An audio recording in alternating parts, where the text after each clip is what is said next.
కైలాస పర్వతం నోము ఎలా చేయాలో తెలుసుకుందాము. ఈ నోము ముందుగా చేయడానికి 5 కిలోల బియ్యాన్ని, 108 విభూది ఉండలు, 108 1 రూపీ కాయిన్స్, 108 రుద్రాక్షలు, 108 రుద్రవత్తులు, 108 ప్రమిదలు, 108 చిన్న శివలింగాలు కావాలి. నోము మొదలు పెట్టేటప్పుడు ఒక తెల్లని వస్త్రాన్ని పరిచి దానిపైన బియ్యాన్ని పోసి వాటి మీద ఇవన్నీ అలంకరించి వీటితో పాటు గౌరమ్మని కూడా పెట్టాలి. నోమును ఈ విధంగా మొదలెట్టాలి. వెండి కొండలపై నెలకొన్న కైలాసగిరివాస నీకు నమస్కారములు. మంచుకొండపైన ఉన్న పార్వతీ పరమేశ్వర నీకు నమస్కరిస్తున్నాను. ఆనాడు కైలాసగిరి ప్రదక్షిణ వినాయకుడు చేశాడు. ఈనాడు కైలాసగిరి నోము నోచుకుని గిరి ప్రదక్షిణ చేస్తున్నాను.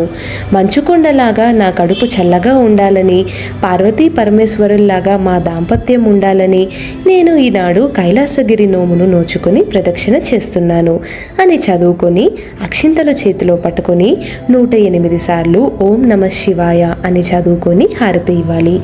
ఈ రకంగా మీ వ్రతాన్ని పూర్తి చేసుకున్నాక 108 మంది ముత్తైదులకు ఇవన్నీ సమానంగా కవర్స్లో ప్యాక్ చేసి ఉంచి మనం ఇందాక రెడీ చేసుకున్న వాటితో పాటు 5 కుంచాల పసుపు, 5 కుంచాల కుంకుమ కూడా దీనిలో అమర్చి ముత్తైదులకు ఇవ్వాలి.